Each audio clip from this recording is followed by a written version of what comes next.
Good afternoon, everyone. Happy Cinco de Mayo.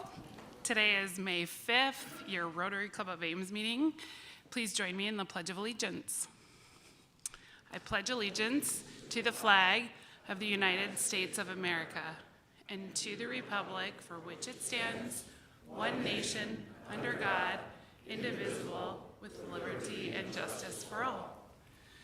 And you can remain standing for a moment. Does anyone know of anyone that could use our Rotary thoughts?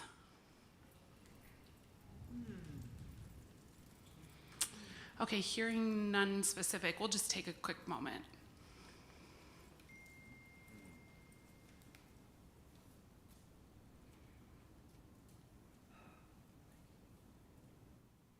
Thank you. You can be seated. We have some guests today. I'm going to have Deb, would you mind helping me with the guests? Just Mike. Thanks. Sorry, I thought that's what we had chatted about. Confusing people. I'll introduce my guests first. I brought my son, Gus, and my daughter, Maggie, today. So, no school again this Monday, so that's good. Perfect. And Jim Patton has a guest.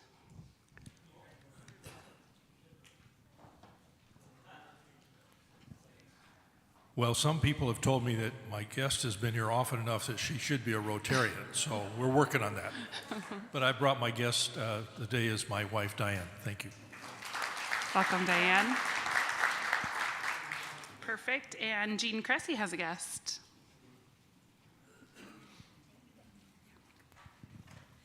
I brought today my partner in crime and in retirement, my husband, Marion Cressy. Welcome. And we'll sing you our welcome song.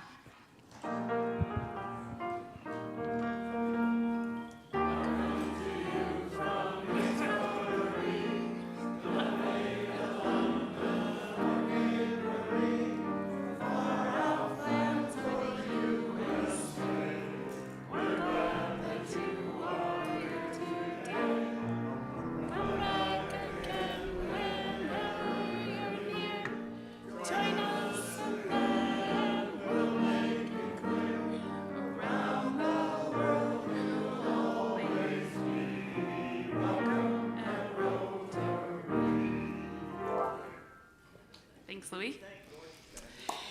And I think we have birthdays today. So we get to celebrate all our May Rotarian birthdays. There's a lot of you. So please stand if you have a May birthday. Don't be shy. Good. Perfect. Happy birthday. Happy birthday to you. Happy birthday to you. Happy birthday, dear Rotarians. Happy birthday to you. Anyone's birthday actually today? No? Okay. And anniversaries. So your monthly reminder or your annual reminder that your anniversary is this week or this month. Okay, good. We've got one. Anyone else? Nope. Okay. Happy anniversary to you. Happy anniversary to you.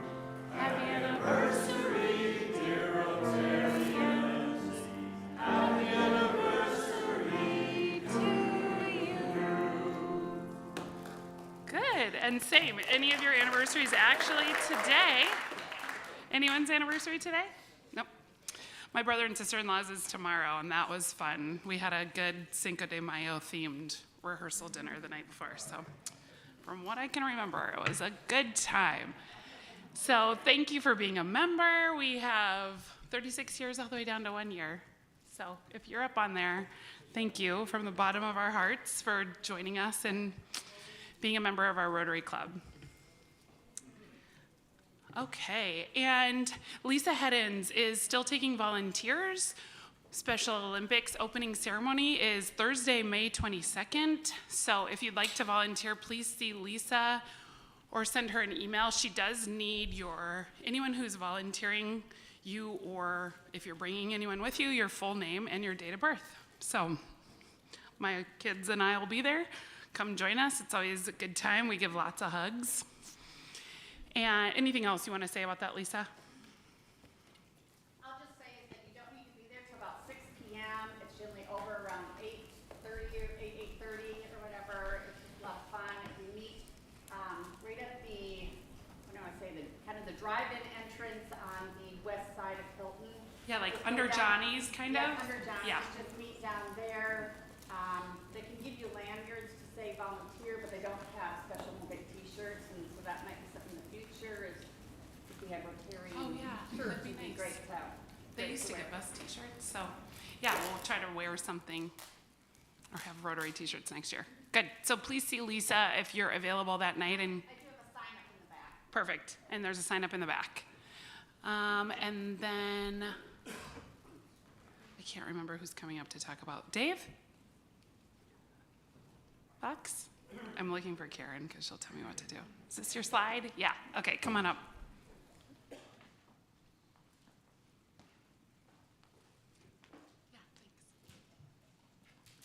Just found this out yesterday that our partner club in Same was awarded the Best Global Grant of the Year in District 9214 in their district conference last Wednesday, Thursday, Friday.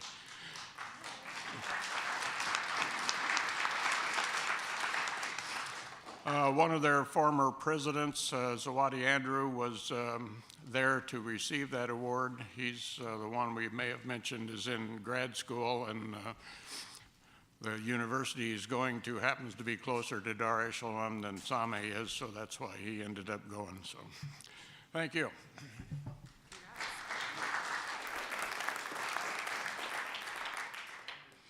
Great, and I'll invite Deb up to introduce our speaker for today.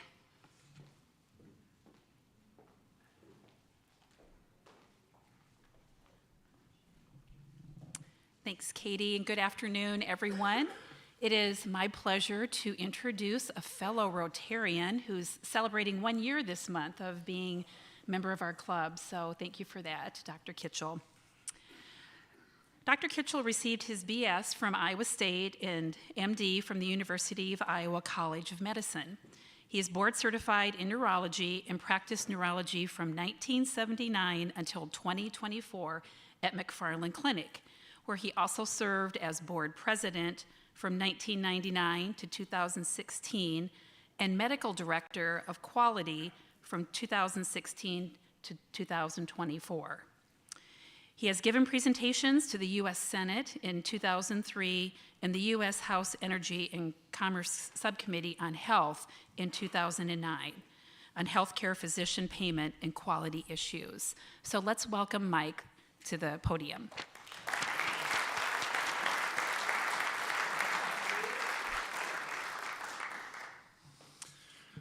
So I'm going to give a lot of numbers today, and fortunately this is on video, so if you want to go back and check the numbers, please do so. I will take some questions during my talk, but I'm going to have you make it short because I do have a lot of material today. So most of you know that healthcare costs are really very high, and they've been increasing faster than inflation for the past 60 years. And as you know, when we spend money on healthcare, that's money that's not spent on education, the environment, housing, roads, and bridges. And even though there's a myth that we're going to bring back a lot of jobs to the United States that left over the past 30 or 40 years, unfortunately, because of the high cost of healthcare, and I'll show you just what I'm talking about, because of the high cost of healthcare, we aren't going to bring back that many jobs. So I'm going to start by showing you the bad news about healthcare costs and how expensive insurance coverage is. Now, the developed countries like Britain, Canada, other European nations, they spend 70 to 85% of their healthcare costs by the government. The government pays for the majority of healthcare costs in almost every developed nation. In the United States, though, we have had employer-based healthcare for over 100 years, and government has only entered the healthcare financing since 1965, when Medicare and Medicaid were started. So I'm going to show you what those costs are, but the easiest thing to remember is that we are spending twice as much per person for health care as virtually every other developed country. So in the United States, 48% of our health care costs are paid for by the government. The rest is paid for by employers or individuals or not-for-profit organizations. The US coverage is mostly employer-based, and that means about 53% of the population is covered by insurance that is paid for primarily by the employer. As I said, Medicare and Medicaid started in 1965, and you might recall Medicaid was expanded during Obamacare. I'll talk a little bit more about that too. But as I said, our healthcare costs per person are double what most other developed nations spend. So, the high healthcare costs affect most families in the United States. About 1/2 of families have to struggle to afford their healthcare costs, their rent, and their food. And 100 million Americans have medical debt, at least temporary debt. And that's the largest cost of bankruptcies in the United States. And as I said, healthcare siphons money away from other things like education, the environment, and housing. So I'm going to break down the share of US healthcare costs: Medicare, Medicaid, the private businesses, that is the employer-based insurance, and then the employee's share of those premiums and the out-of-pocket costs, both the out-of-pocket costs in Medicare as well as out-of-pocket costs for employer-based health care. So here's the breakdown. Medicare pays over $1.03 trillion, and 85% of Medicare money is coming from taxes, and the rest comes from premiums and out-of-pocket costs. I had a rude awakening when I retired a year ago, because my healthcare costs basically tripled when I started paying for Medicare because of the premiums and the out-of-pocket costs. So you young people, be grateful that your employer is paying for most of your insurance. Now, the Medicaid, even though Medicaid serves more people in America than Medicare does, but the cost per person in Medicaid is less. And so right now, the federal budget for Medicaid is about $618 billion, and about $253 billion comes from the states. So states are only paying about 28 to 30% of Medicaid costs. Most of Medicaid is coming from the federal government. And as you know, Medicaid expansion was paid for by 90% federal and 10% state. Now, those private employers, as I said, are paying more, and they are paying $1.36 trillion. And then the out-of-pocket costs for individuals and the employees, that's about $490 billion. And the not-for-profits and other sources of healthcare spending that's coming from various different programs. So how is Medicare paid for? Right now, the general tax revenues are paying about 45%. And as you know, if you're paying payroll taxes, you have a Medicare cut that's taken out of your paycheck. And the employers also pay part of that Medicare tax from the payroll. And then the premiums, as I said, by Medicare. And if anybody thinks that Medicare is free, if you don't have enough income, obviously Medicaid will cover dually. There's Medicaid and Medicare for most people, but the out-of-pocket coverage costs average $4,700. So that's for the premiums in Medicare, and that's also for the out-of-pocket costs like the deductibles and so on. And then about 5% of the healthcare costs in Medicare paid for by other sources. Now, does anybody know what the state of Iowa's budget is for this year? It's $9.4 billion. The state of Iowa's budget is $9.4 billion. Now, the state of Iowa gets $4.7 billion, or about half of the budget, from the federal government paying for Medicaid. And Iowa taxes pay for $2.2 billion for the state taxes that go to Medicaid. So once again, Medicaid is the largest part of the state of Iowa budget, and half of that budget is coming from Medicaid federal dollars. Now, the Obamacare Medicaid expansion is currently covering about 182,000 Iowans. They're in that expanded Medicaid. 492,000 Iowans are covered by traditional Medicaid, which, as I said, is paid for about 2/3 by the federal government and 1/3 by states.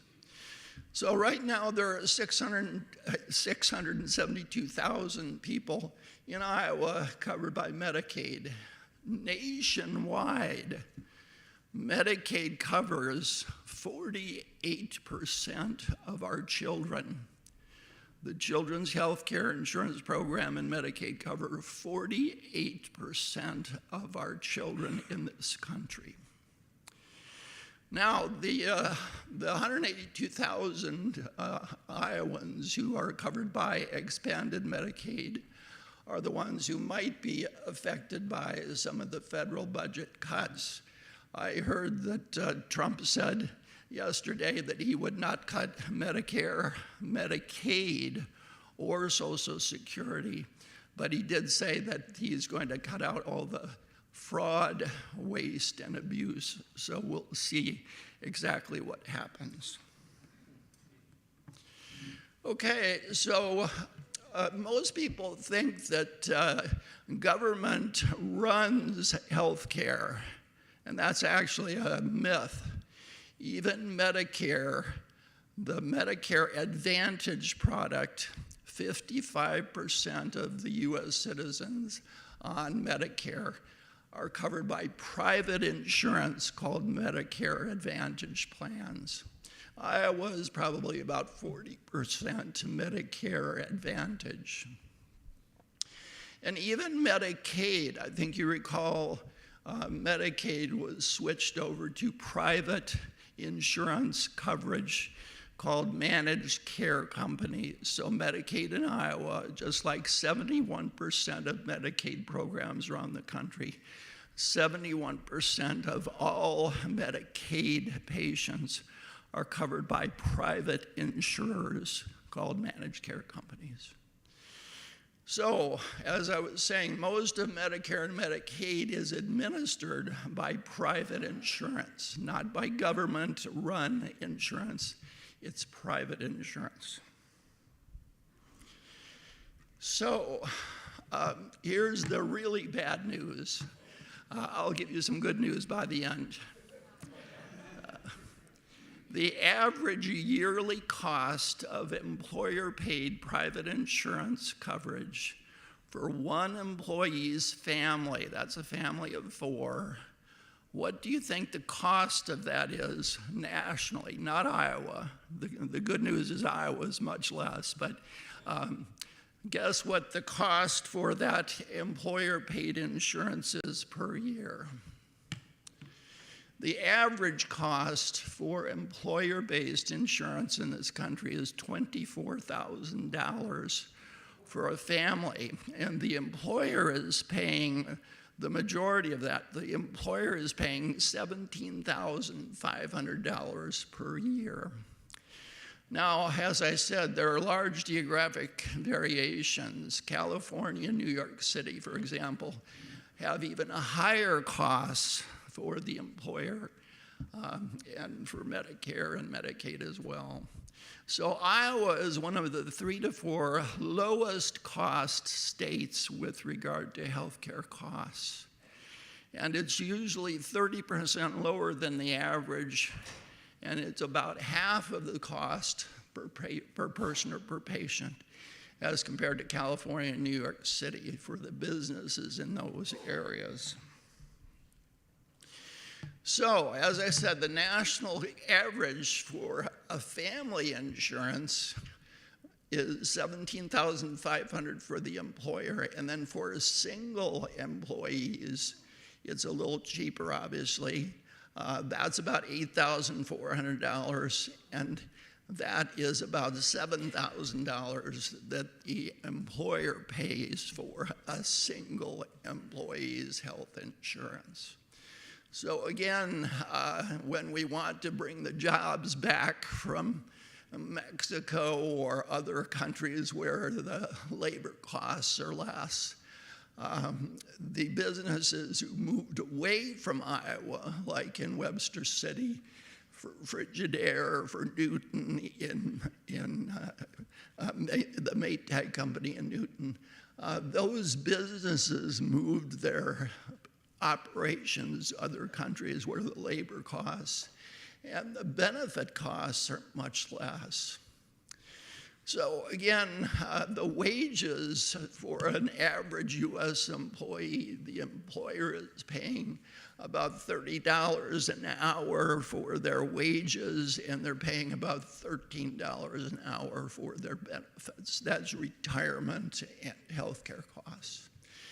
And as I said earlier, about 165 million Americans are covered by their employer-based coverage, and about 66 million are covered by Medicare, and about 78 million are covered by Medicaid.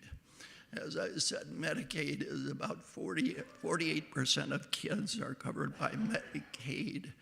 About 1/4 of all Americans are covered by Medicaid. So the adults, 24%, are covered by Medicaid. And there are still some uninsured people in the United States. Obamacare reduced that from about 9% of the population to about 6% of the population. And if you didn't know, very few small employers actually cover their employees. And so those were the folks who could get Obamacare at some subsidized rates. Okay, so what have the employers been doing to try to reduce the costs of health care? Most large employers who have over 500 employees actually self-insure, so they don't have to pay the cost of United Healthcare or Wellmark. They simply hire a record keeper, and then the employer has a self-insured program, so they are at risk of paying for those high costs. And those increases in healthcare costs over the past 20, 30 years have been about 4 to 5% increases per year. And if your stock market or other investments went up at a regular rate of 5% per year, you'd have a pretty good stash in your retirement, because that's a lot of increase. So I'll talk more about that in a little bit. Okay, so here's where we hit reality, okay? I'm going to give you dollar figures for the average costs for what you would see if you went to a provider here, a hospital and a doctor in Iowa. And that is not what Medicaid pays. Medicaid pays about 1/3 as much as United or Wellmark pay for a physician visit. 1/3. Medicare pays about 2/3 of what the Wellmark and United insurance pay. So if you're asking, would doctors rather see a Wellmark patient or a Medicaid patient? Well, if you got paid 3 times as much to see a Wellmark patient, you'd probably want to see more Wellmark patients. And I guess why the rural of Iowa has a shortage of physicians. Would you rather be a physician in West Des Moines, where you've got suburban Wellmark patients? Or would you rather be in rural Iowa, where half of your patients are Medicaid patients? I wonder why there's a shortage of physicians in rural Iowa. So I don't understand why the politicians don't get that, but it's a simple fact. Okay, so here's the bad news. If you go to the doctor for an office visit, about how much money would be paid for that care.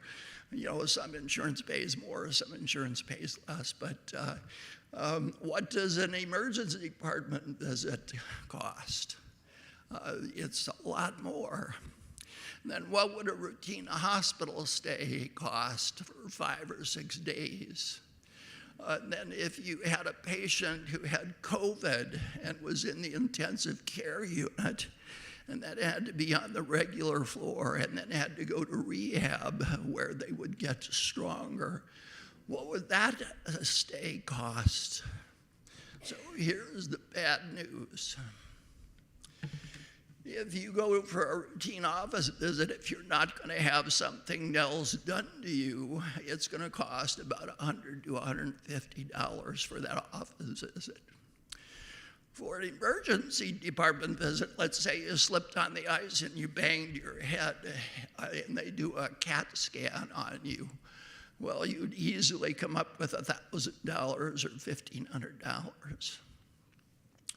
And so if you had just an appendectomy, you were in the hospital for 2 or 3 days, or maybe 5 days if it was a little bit more involved, that would cost about $10,000 to $25,000 for that hospital stay. And so if you had a problem where you had infection, let's say a pneumonia that spread to your bloodstream, that stay in the hospital would be even more. And as I said, that COVID patient that I took care of, for example, a patient who was in the intensive care unit for about 5 to 10 days, in the hospital for a month or a month and a half, and then on rehab for about 2 more months. That cost would be $500,000. So you can say, wow, why is it so expensive? I'd have to give you another lecture to go and explain why. But the point is, these are the costs that are there, and we have to deal with it. And if you look up what would a lumbar spine operation cost in Iowa, it would be about $35,000 to $45,000 in Iowa. But if you went to New York City, it would be $60,000 to $100,000 for that lumbar spine operation.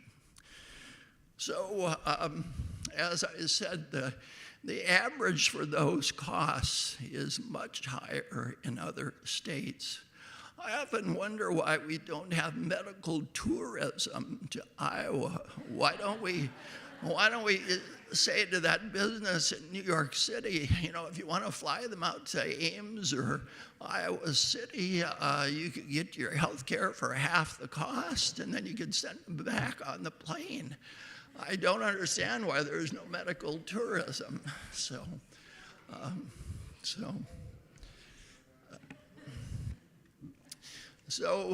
One point, though, that I want to make is if you see a patient in the office, it's going to be 1/10 the cost if they go to the emergency department.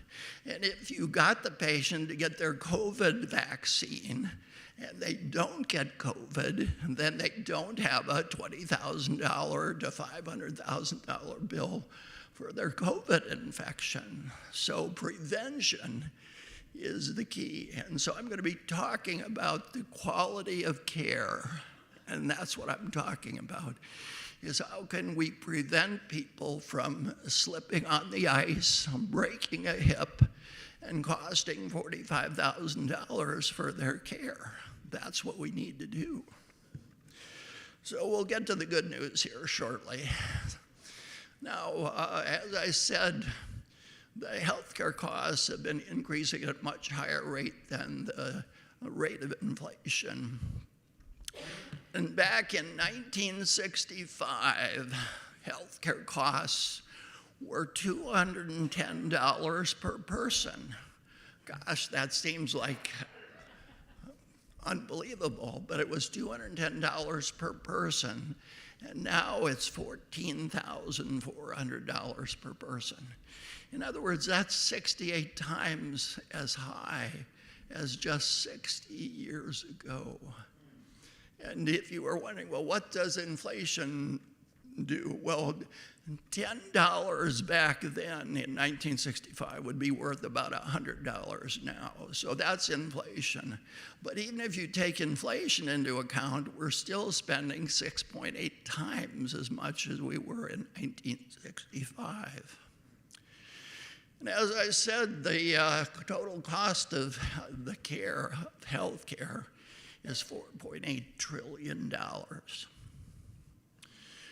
So I'm going to talk about some good news now, okay? Healthcare has always been, your outcome is always dependent on the quality of care that you receive. And fortunately, in Iowa, we have very high quality and very high value.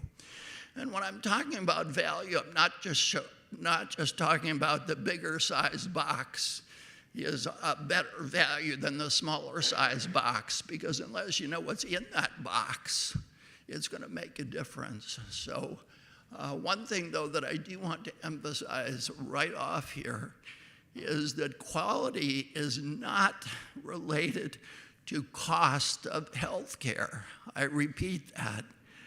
Higher cost health care does not mean higher quality. Okay, so how do we improve value? And of course, value is simply quality divided by cost. So if you increase the quality, you increase the value. If you reduce the cost, you increase the value. So value is not a volume. More services, more health care is not always good health care, and it's not the use of more services, it's not higher utilization. It's getting the right diagnosis, the right treatment, and the right outcome for that person. Now, research in the 1990s until around 2010, when Obamacare came about, there was a marked variation, and Iowa was one of those states where we had very high quality care and very low cost care.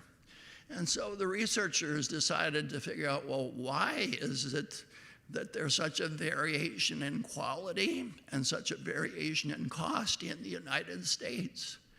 And it showed that more volume, that means more services, simply would add to the risk of complications and more costs. If you do an unnecessary operation and you have an unexpected outcome, let's say an infection in your knee, that complication simply added to the cost and the poor quality of care. How many back operations has Tiger Woods had? 6. He's had 6 back operations, and I always wondered, I have no idea exactly what were the reasons for his 6 back operations, but all I can say is, why didn't the first 1 or 2 or 3 or 4 work? I wondered why that happened. But anyway, the research showed that overutilization, overuse of services, that is more volume of services, simply added to the cost but didn't add to the quality of care. And so the problem in healthcare that the politicians are actually working on is that there's a change from adding more fee for service rather than paying for more services and more fees. You simply pay for value. That means you pay for quality and you pay more if there's less cost. So I'm going to talk more about that now. And as I said, there was a correlation between higher quality and lower costs. And that's something that Iowa has done well with. Higher quality and lower cost for many years. So I have spent a lot of my last 30, 35 years involved with quality measurement, and these quality measures are not what you might think. Quality is probably going to be a little better if you go to a board-certified specialist. And quality is going to be better if you go to a high-quality hospital like Mary Greeley, where they've had quality awards from the Baldrige organization. They're the only hospital in Iowa who's had that Baldrige award. So the qualifications make a difference. But these measures are very important too. And if you want to show that you are actually improving quality, you have to show that this measure of quality is actually improving. Now, there was an issue of a book called Crossing the Quality Chasm, and it showed that there was a quality gap. Like I said, that research showed that there were areas of the country that had low quality and other areas that had much higher quality. And so they started to emphasize more about quality and quality measurements. And they promoted what we call a systems approach to improve healthcare quality and outcomes, rather than depending upon the individual physician or nurse or hospital. You actually have to have a system of integration of care that is specialists working with primary care physicians, nurses working with doctors to make sure that the right care and the right treatment is done. So in 2003, that was the first time that Medicare began to pay for performance, and that performance was how that physician or that hospital did with these quality measures. And so hospitals and doctors became accountable, they became responsible for quality and holding down the cost of healthcare. We're not talking about HMOs here. HMOs would withhold care because they wanted to keep their profits up, but this is different. HMOs would profit by denying and delaying payment for the care of the patient. But these accountable organizations are different. They actually measure quality not of one person at a time, but by a systems approach for a population. That means a group of patients. So healthcare quality is defined by the degree to which services increase the desired health outcomes for individuals and populations. That means the quality is better if you have a successful operation without any complications. That means if the patient had a back operation and they went out and did their usual work that they were doing before they had a back problem, that would be a successful, a good quality measurement. But if the patient had a shoulder operation and had an infection in that shoulder and never went back to work, well, that's not a high quality care. Those unexpected outcomes are not high quality. So as I said, you have to measure quality, and to be sure that you are improving, you have to show that those measures have improved. So as I was saying, when you look at an individual physician, how do you know that that surgeon is really very good? Because maybe that surgeon only got the sickest patients sent to him. Maybe that surgeon only did easy operations and never had any complications. So you have to make measures that matter, and it's easier to measure a population. That means a group of patients. For example, if we look at the patients who are diabetic and you look at them over a long period of time, McFarland Clinic back in 2010 had a diabetic complication rate, that is how many patients with diabetes had to be hospitalized because of a complication of their diabetes. And back in 2010, our diabetic complication rate was 1/2 the national average. So those patients with diabetes who didn't have a heart attack, who didn't have a stroke, who didn't have an amputation of their foot or their toes, they benefited by that better care of their diabetes, not having complications of diabetes over their lifetime. So that is an example of outcomes. So it's not just one person with diabetes, it's a population of diabetic patients. And if you say our diabetic complication average is 1/2 the national average, that's pretty good care. So those are measures that matter. Those are measures that matter to the patients. And of course, it's cheaper if they didn't have a complication and they didn't need to be in the hospital. That's the same as if you took a vaccination and you didn't have COVID. As I said, I took care of a couple of patients whose bills were over $500,000 for their COVID and the COVID complications. One patient was a woman who didn't have a COVID vaccination, and she was in the hospital for over 3 months.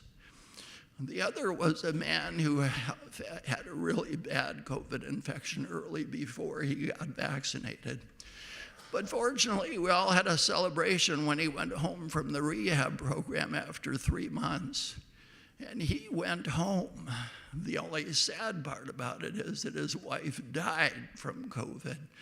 So he was alone. But again, that's why prevention, getting your vaccinations, getting your colon exam, getting your breast exam, those are preventive things that matter to the patient, and they also save a lot of healthcare costs because it's pretty expensive treating cancer patients.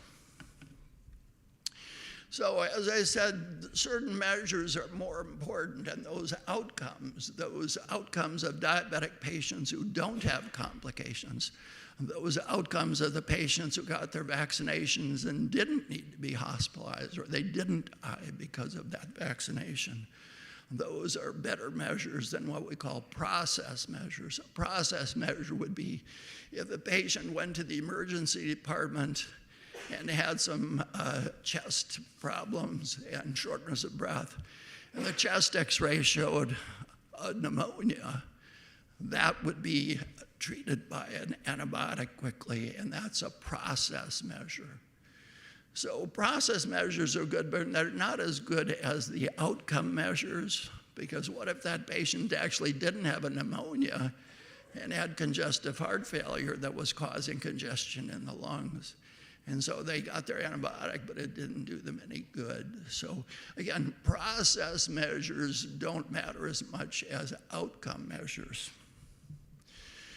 So as I said, value-based payment reform is where we're headed, and most politicians actually agree with this. Because why are you paying for more volume rather than more value? We need more value, we need less volume. Don't do tests or treatment that are not going to help that patient. So now we are not only being paid for by better outcomes, we're being paid for what we call episodes of care. For example, if you're in the hospital gets a certain amount of money if there's a diagnosis of pneumonia, or the hospital gets a certain amount of money for a diagnosis of an appendectomy. Those are what we call episodes of care. So they don't pay more for more days in the hospital. They pay for a diagnosis.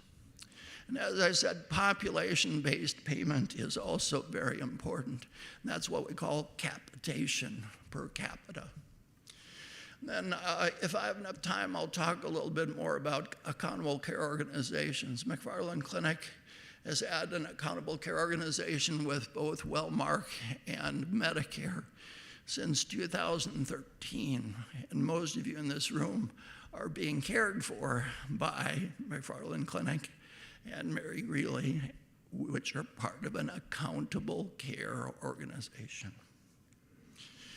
So, as I said, the accountable care organizations have a contract either with Wellmark or another insurance company or Medicare, and Medicare does pay accountable care organizations for reaching a budget.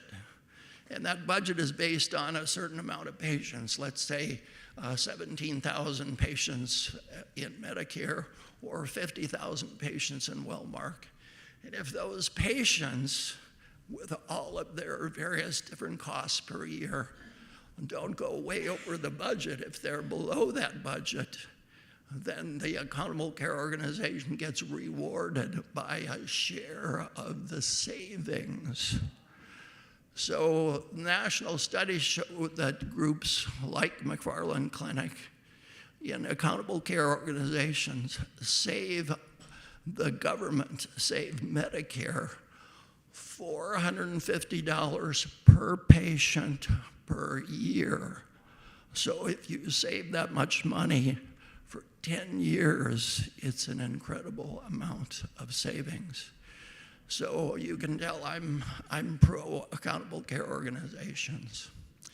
So I can give you some more details, but again, I just wanted to talk about the fact that physicians and hospitals agreed to be in an accountable care organization. You don't have to be. You can be in fee-for-service and just get paid to do more services. But the trend is that more and more payment is going to be value-based care. Medicare had a goal in 2020 that by 2030, that 100% of Medicare patients will be in accountable care organizations, covered by accountable care organizations. And right now, about 50% of Americans, including most of you in this room, are being cared for by accountable care organizations. Whether you know it or not, you are. So I'm going to take some questions, and hopefully I've stimulated you into thinking about healthcare and healthcare quality a little differently. Lisa. Yeah, I'll wait for the mic. Yeah. Thanks for your presentation, Mike. Lisa Hedden, Story County Board of Supervisors. So you mentioned that 48% on Medicaid are children. And if my memory kept me correctly, about 25% on Medicaid are individuals with disabilities who may live in a group home and seniors, and they're that higher acuity. But they also account for, I think it's around 75% of medical costs. So my question for you is with that is, I know there's a lot of additional medical costs, particularly with end of life for seniors. How does that play into the, I'm sure it increases the medical costs, but I know we do a lot of life-saving measures, and not that we wouldn't want to or whatever, but also recognize that as an increased cost as well. Right. Actually, Lisa, there was a recent study that showed that 15% of American children have some sort of disability. 15% of our children. Now, most of those are emotional and behavioral. Only about 1% of those actually have mobility problems, walking problems, but it's a staggering number. The lower income Americans have a 25% incidence of disabled children. And the higher income families have about a 12% incidence of disability in children. But anyway, yes, disability is a fairly large portion of Medicaid payments. But actually, how many people realize that half of the people in nursing homes in the United States are on Medicaid? Half are Medicaid. So the thing is, though, if you look at the number of Medicaid patients in nursing homes, it's been going down for the past 20 years, and the number of people who've been getting Medicaid services at home has been increasing over the years. And if you ask any elderly person, would you rather be in a nursing home or in your own home and getting home services, they want home services.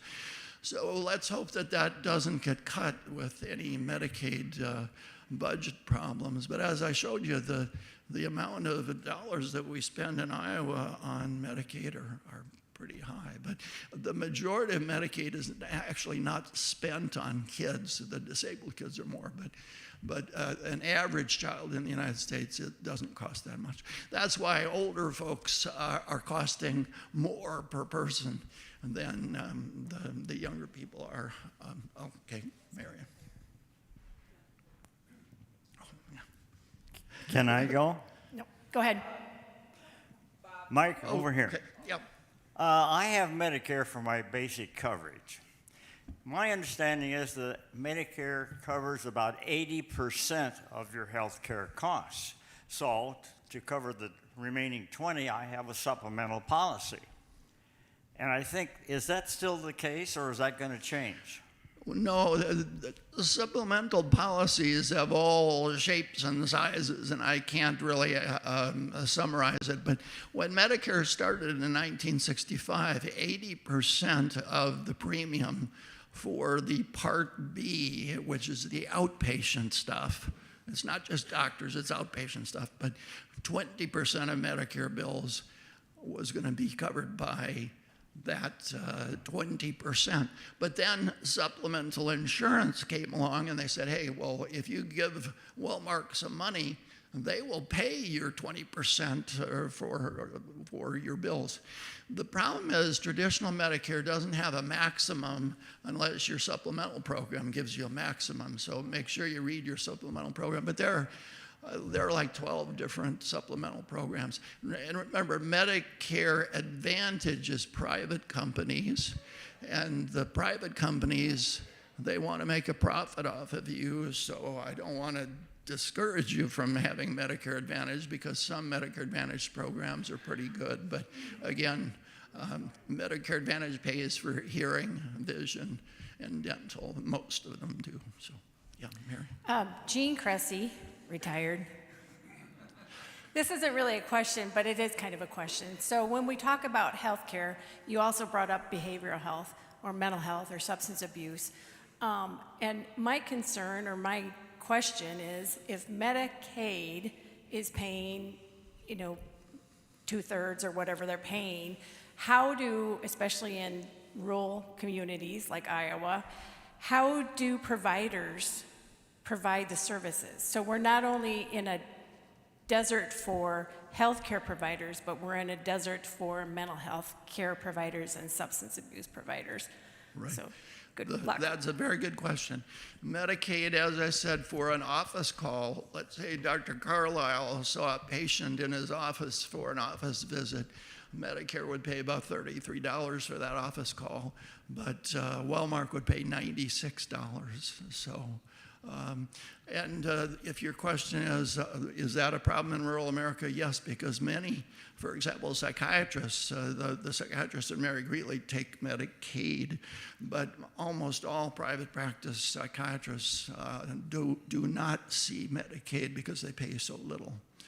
And so, but as I was saying, there are areas of Iowa where half of the people in the county are on Medicaid. But if that primary care doctor gets paid 1/3 for Medicaid versus 3 times as much for seeing a Wellmark patient, they'd much rather see that Wellmark patient. So that's the issue. In the accountable care organization structure, how do physicians get compensated? And then, as I understand it, there's still a shortage of people going into the medical fields, and is this model going to increase numbers beyond the rural challenges? Right. Well, the question is, how are physicians paid in accountable care organizations? They're only paid once a year at the end of the year if they did well with their budget, okay? And that budget is dependent upon higher quality, and if they don't have higher quality, they don't get paid anything. But if they have higher quality and they keep the cost below the budget, that is, they didn't have as many people fall and break their hip, they had vaccinations so they didn't get COVID. If they saved the system money, then a portion of that shared savings, because the budget will show you've saved Wellmark $2 million or $5 million, well then the contract may be that you would get 30% or 50% or sometimes more than that in the shared savings. So doctors don't get paid by the accountable care organization until the end of the year when they either make the budget or they don't make the budget. So it's all fee for service, at least in most ACOs. So again, they get paid to do a service or they don't get paid. Yes, Tom Walsh. Wouldn't another savings area be keeping people out of ER? Like, for example, many of the other countries that have lower costs, they have, government pay, everybody's on insurance. But for example, maybe Obamacare reduced this a little bit.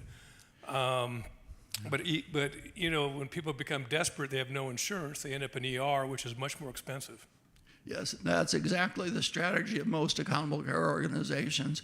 I was the chair of our quality council at McFarland Clinic, and that was one of our goals, is how can we reduce the number of unneeded visits to the emergency department? Could we keep that person from coming to the emergency department by giving them express care or urgent care or seeing their primary care doctor the same day, okay, and not delay potential pneumonia or whatever. So yes, the strategy of an accountable care organization, they get incentives to keep people out of the emergency department. That's 10 times more than an office call. And then if they get really sick and they get hospitalized, that's 100 times more than an office call. So the accountable care organizations understand that, and they try to make sure that people get the right care at the right time and have the right outcome. Yeah. I wonder if... Sorry, he's got the microphone. Carl Byrne, retired. Thank you for taking on this difficult subject. Is health care a right or a privilege? Well, it's a pretty easy answer for me. I think it's a right. But the thing that we don't want is to have what we call free health care, because some states like Vermont did try that health care was free. And the problem is the volume goes up, and then there's a lot of what we call low value care. So there has to be some incentive for people not to use the emergency department when they just have a sore toe or they have an upper respiratory tract infection. So I believe people have a right to health care, but I also believe that we should not make health care free. Do you know if these accountable care, the research behind it, is that in danger of being cut? Because it takes a lot of research to study all these population studies. Yeah, to be real honest, RFK Jr. has said that he believes in value-based care, value-based payment. So I don't know exactly about how much the research is going to be promoted or discouraged. But like you, I'm very concerned about healthcare research, which is in danger. I'm very concerned about that. Mike, you opened with a kind of the national, other countries, developed countries have the system. It was interesting, I think last night or the night before, there was a congressperson kind of promoting that we're the only one not doing it. And a reporter was really giving her lots of trouble about, oh, well, what about the cost of all this? So do you favor the United States going to what other countries are doing? Well, other countries find ways to reduce their costs, and one of the things they do is they treat what we call social determinants of health. And so a lot of countries spend more on social workers than they do on doctors because a lot of the healthcare costs are actually due to unneeded things that could have been dealt with by other means.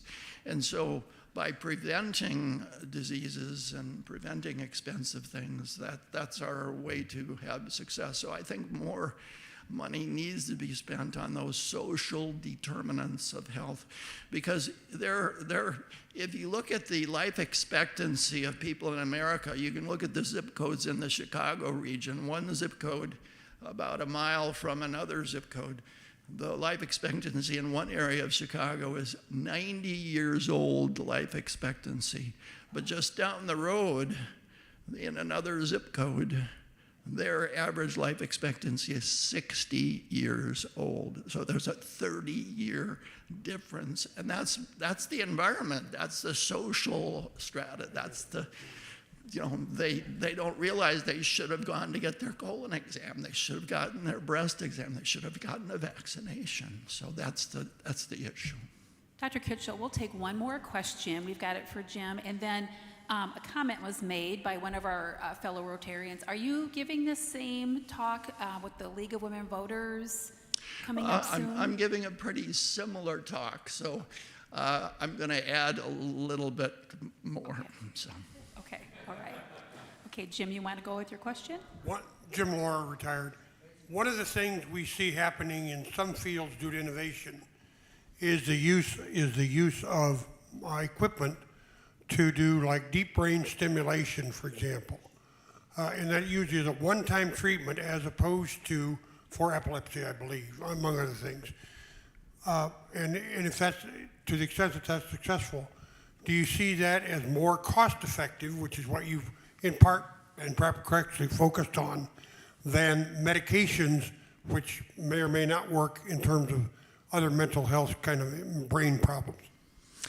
Yeah, well, I used to refer people for deep brain stimulation for Parkinson's disease, but it's only about 5% of people with Parkinson's who would benefit from that deep brain stimulation. There are some other deep brain stimulation researchers that are working on things. It's never going to be a very large number. The major thing that I'm talking about is population health. And so even though those rare diseases, and Parkinson's is not a very expensive disease. Most people with Parkinson's live 10 to 15 years without too much trouble. But anyway, I'm more focused on the population. And that means you have to have very good primary care. You don't just want to have the super specialists like some places have. So quality is not just super specialists. Quality is primary care and so on. I couldn't get here, so.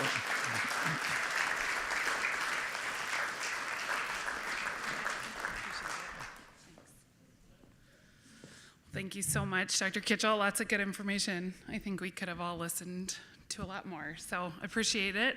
On behalf of Raising Readers, after this, we'll have you sign our book in honor of you, and it will go to a child at their 2-year well check. So thank you again. I'll end on my kindness quote that fits very nicely into the high cost of things, which is, it doesn't cost me anything to be kind. So please rise and join me in the 4-way test. Of the things we think, say, or do, is it the truth? Is it fair to all concerned? Will it build goodwill and better friendships? And will it be beneficial to all concerned? Thank you. Have a wonderful day. And a wonderful week. Well, again.